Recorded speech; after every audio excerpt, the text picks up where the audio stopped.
Independent music அப்படிங்கிறது world வைடாக மிகப்பெரிய market இருக்கிற ஒரு ஃபீல்டு. தமிழ்நாட்டிலேருந்து இண்டிபெண்டன்ட் மியூசிக்காக வெளியான ஒரு பாட்டு குளோபலாக சூப்பர் ஹிட் ஆகிருக்கு. அதுதான் இன்றைக்கி ட்ரெண்டிங் டாபிக், வேர்ல்டு வைடு வைரலான ஒரு பாட்டுன்னு கூட சொல்லலாம். அதை பற்றின விரிவான பதிவு தான். மியூசிக் இல்லாமல் தனிப்பட்ட முறையில் ஒரு பாட்டையோ தீம் மியூசிக்கோ இல்லை ஏதோ ஒரு மியூசிக் சார்ந்த ஒரு விஷயத்தை இண்டிவிஜுவலாக அதை ஒரு ஒரிஜினல் மியூசிக் ஸ்கோராக ரிலீஸ் பண்ணி அதை ஹிட் பண்ணுறோம் அப்படின்னா அதை இண்டிபெண்டன்ட் மியூசிக் அப்படின்னு சொல்லுவாங்க. இன்டர்நேஷ்னல் லெவலில் இண்டிபெண்டன்ட் மியூசிக்கில் ஹிட்டான ஆட்கள் யார் அப்படின்னா ரொம்ப முக்கியமாக மைக்கேல் ஜாக்சன் சொல்லலாம். அதுக்கு முன்னாடி பாப் மார்லி இருந்தார்.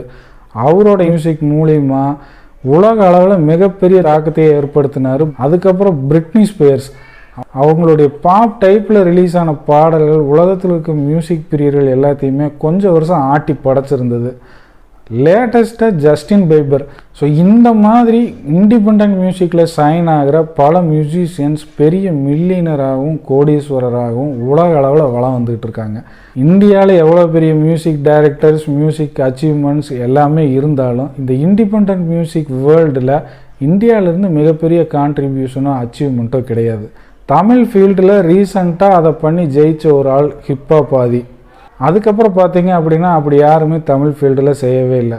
தமிழ்நாட்டிலேருந்து இண்டிபெண்டன்ட் மியூசிக்காக வெளியான ஒரு பாட்டு குளோபலாக சூப்பர் ஹிட் ஆகிருக்கு. அறிவு அப்படிங்கிற எழுத்தாளரும் தீங்கிற பாடகரும் இந்த பாட்டை உருவாக்கி வெளியிட்டிருக்காங்க.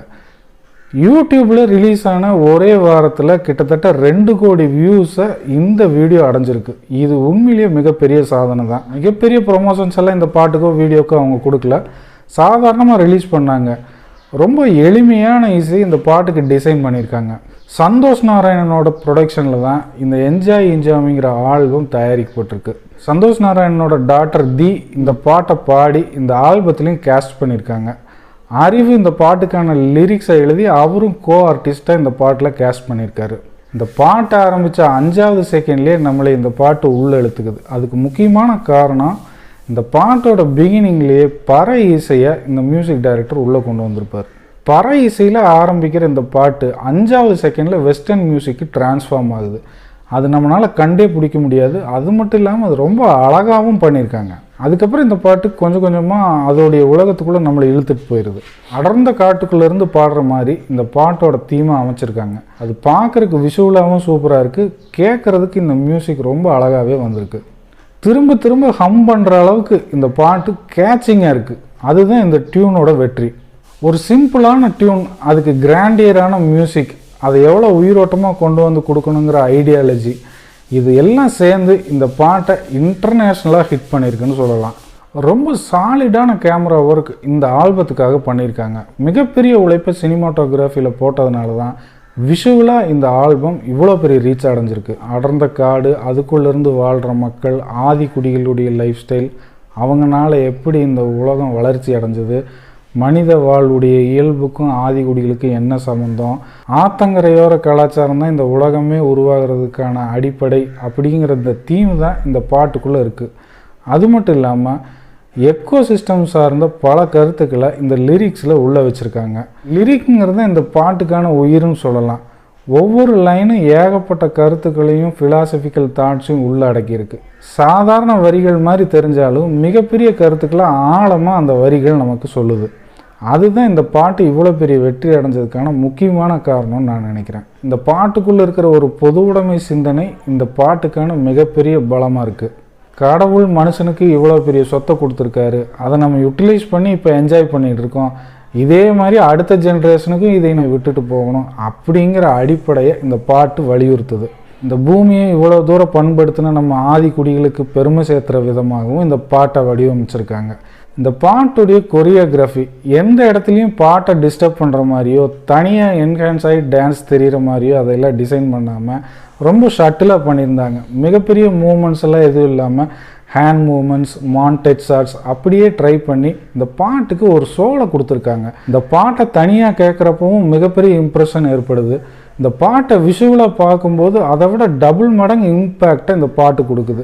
அதுதான் இந்த பாட்டு இவ்வளோ தூரம் ரீச் ஆனதுக்கான மெயின் ரீசன். நிறைய இண்டிபெண்டன்ட் மியூசிஷியன்ஸ் இருந்தாலும் அதிகபட்சம் அவங்க பார்த்தீங்கன்னா லவ் சாங்ஸு, பிரேக்கப் சாங்ஸு, கானா பாட்டு, ரேப் பாட்டு தான் பாடிட்டு இருந்தாங்க. இப்படி ஒரு குளோபல் தாட்லேயோ இல்லை ஒரு சோசியல் இஷ்யூவையோ எடுத்துக்கிட்டு இந்த அளவுக்கு தாக்கத்தை ஏற்படுத்துகிற மாதிரி பாட்டு இது வரைக்கும் தமிழில் இண்டிபெண்டன்ட் மியூசிக்கில் வெளியே வரவே இல்லை.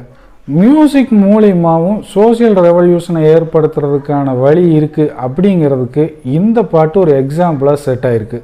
வெளிநாட்டுக்காரங்கள்லாம் இந்த பாட்டை கொண்டாடி தீர்த்துக்கிட்டு இருக்காங்க. ஆனால் இப்படி ஒரு பாட்டு ரிலீஸ் ஆகிருக்கு அப்படிங்கிறது நம்ம தமிழ்நாட்டில் 80% பேருக்கு இப்போ வரைக்குமே தெரியல. இப்படிப்பட்ட ஐகானிக் ஒர்க்ஸை எல்லாம் நம்ம தான் என்கரேஜ் பண்ணி மேலே கொண்டு போகணும். அப்போ தான் இது மாதிரி பல புது கலைஞர்களும் அருமையான படைப்புகளும் உருவாகி நம்ம தமிழ் இண்டஸ்ட்ரிக்கு பெருமையை சேர்க்கும். ஆப்ரிக்கன் ரேப்லேருந்து இன்ஸ்பயர் ஆகி இதில் பண்ணியிருக்காங்க. இந்த பாட்டில் காட்டப்படுற முகங்களாகட்டும் இல்லை விஷுவல்ஸில் காட்டப்படுற பல காட்சிகளாகட்டும் மனசு கொஞ்சம் நெகிழ வைக்கிற மாதிரி தான் இருக்குது. காடு கரை கன்னி மரம் செடி கொடியெல்லாம் நான் வளர வச்சாலும் என் தொண்டை இன்னும் நினைல அப்படிங்கிற அந்த ஒரு வரி தமிழ்நாட்டுக்கோ இந்தியாவுக்கோ சொந்தமில்லை. உலகத்தில் இருக்க அத்தனை விவசாயிகளோட நிலைமையும் அப்பட்டமாக எடுத்து வெளிச்சம் போட்டு காட்டுற மாதிரி தான் எழுதியிருக்காங்க. இந்த மாதிரியான ஆல்பம்ஸ் வேர்ல்டு வைடாக ஹிட் ஆகுது அப்படின்னா இந்த ப்ராப்ளம் எல்லா நாட்டிலையும் இருக்குது. இதனால் பல கோடி மக்கள் உலகளவில் பாதிக்கப்பட்டிருக்காங்க அப்படிங்கிறது தான் ப்ராக்டிக்கலான ரியாலிட்டி. இந்த பாட்டு கிராமி அவார்டுக்கு தகுதியான பாட்டு அப்படிங்கிறத நிரூபிச்சிருக்கு. தமிழ் மொழி தெரியாத எத்தனையோ மக்கள் வெளிநாட்டிலேருந்து இந்த பாட்டுக்கு சப்போர்ட் பண்ணுறதுக்கான முக்கியமான ரீசனும் இதுதான்.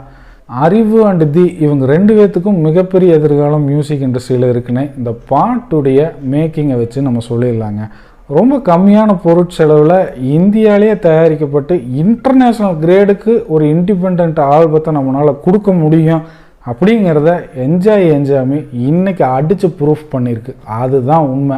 இனிமேல் இங்கிலீஷ் பாட்டு, ரேப் ஆல்பம், பாப் ஆல்பம் மட்டும்தான் வேர்ல்டு வைடாக ஹிட் ஆகும் அப்படிங்கிற மூட நம்பிக்கையெல்லாம் உடைச்சு தமிழ்லேருந்து இந்த மாதிரியான ஆல்பம் மியூசிக் அடிக்கடி ரிலீஸ் ஆகணும், வேர்ல்டு வைடாக நம்மளும் ஹிட் ஆகணும், உலகத்தில் இருக்க அத்தனை பேரையும் நம்ம பாட்டை பாட வைக்கணும்.